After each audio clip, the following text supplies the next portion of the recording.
Hi, this is Erin from Elevating ELA, and I am going to show you in this video how to send and share your digital breakout with your students. Just a little side note before we get started, there's a thunderstorm happening in the background, and I have 2 toddlers. It won't wake them up, but I had to make the video right now because they're asleep. So I'm really sorry if you hear the thunder, and I hope it doesn't sound like I'm a strange heavy breather or my stomach is growling. Anyway, okay, back to the video. There's the thunder if you hear it. So you're on your breakout that you've just bought. It doesn't matter if you didn't purchase this exact type, like literary elements or text structure or poetry. The directions will still be the same. So I'm on my main cover page, and I'm going to scroll down to get my link. So I've got some just information at first. This table of contents has directions and the page numbers to a few helpful pieces of information, but a lot of it might be answered in this video first. I hope it is. So if we stop on our Do First page here, the main important thing you need to take away from this is that you want to be logged in to the Google account that is linked to your students. And it's okay if you also put it in your personal account. I've just had 1 or 2 teachers before purchase a breakout, then not be able to find it at school because when they opened it with their personal Google Drive, in case you have like a school Google Drive and then your own Google Drive. So that's just something to keep in your mind for now. We're going to click Link to Digital Breakout, and that is going to make a copy of the breakout for you. And I've actually already clicked it, so I'm going to go ahead and just open my browser window and show you what that looks like. It's going to pop up like this. Would you like to make a copy? And you do. The reason we do is because the one you make a copy of, you get to edit and change any way that you see fit for your students without altering the original copy. So we're going to hit make a copy. And then this is your copy of the form. Any of these sections or questions, any wording, this can all be changed here if you feel like it needs to be for your students. Also, just one quick tip that I think a few people have done before, because it's just sort of our nature. I'm on a web page and I want to send you the web page, then I send you the link.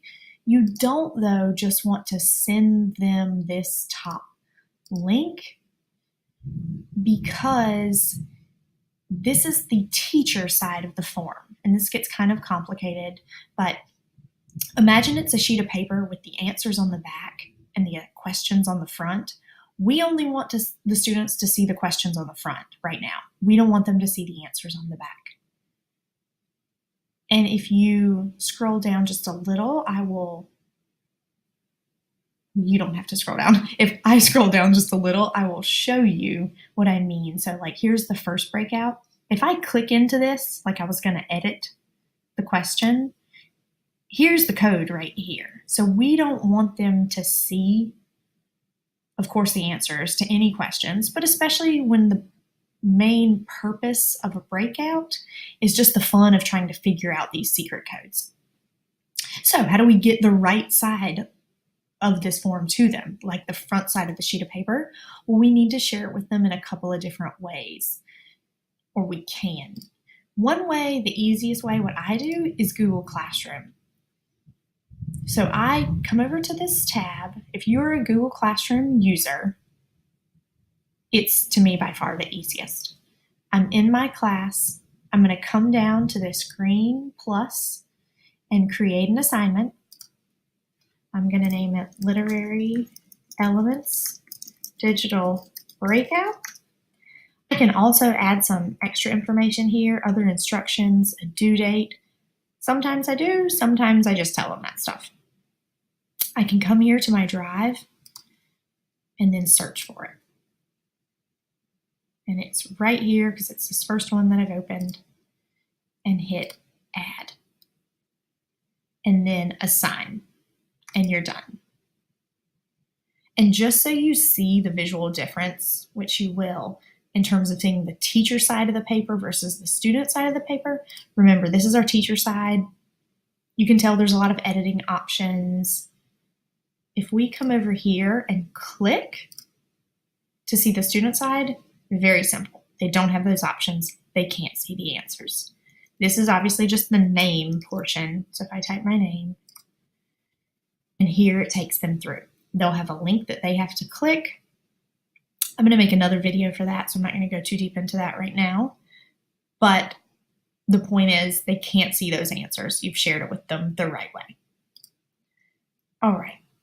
If you're not a Google Classroom user, and my school used Google Classroom for a few years when I still didn't because it made me nervous. When I don't understand the technology, sometimes I get nervous in front of the students. I totally get that. There are other ways to send it to them.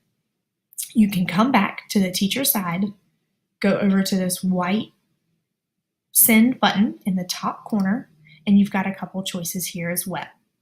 You could email them, especially if you already had a contact list set up where it's emailing all the kids in one time or each class period or class block, and type that address here. Another way, you can come over beside the email to this little chain link and click it, and now you've got a link. You can leave it long or you could shorten it. Then you could do a couple of things. You could, post that to another spot if you used any other sort of class web page interface like Edmodo or something. You could even as simply as write it up on the whiteboard, put it in a Google Doc if you share documents back and forth, or even, of course, just print it out and give them a little slip of paper. Just to show you that you've got the right link, I'm going to copy that, go to a new tab, paste it up here, and we'll see that we're still in that simple student side of the sheet of paper, the student version of the Google form, where we want them to be, where they cannot see the answers. So I hope that helped in terms of how you share this form with them, Google Classroom, email, or sending them the link. I'm going to make another video on what it will look like using the breakout if you're the students, which you may find helpful. And I also encourage you to just kind of play around with it at night and see what it's like to open and close different things as the student, because then you're more prepared if they have a question the next day or whenever you plan to use it. Thank you so much.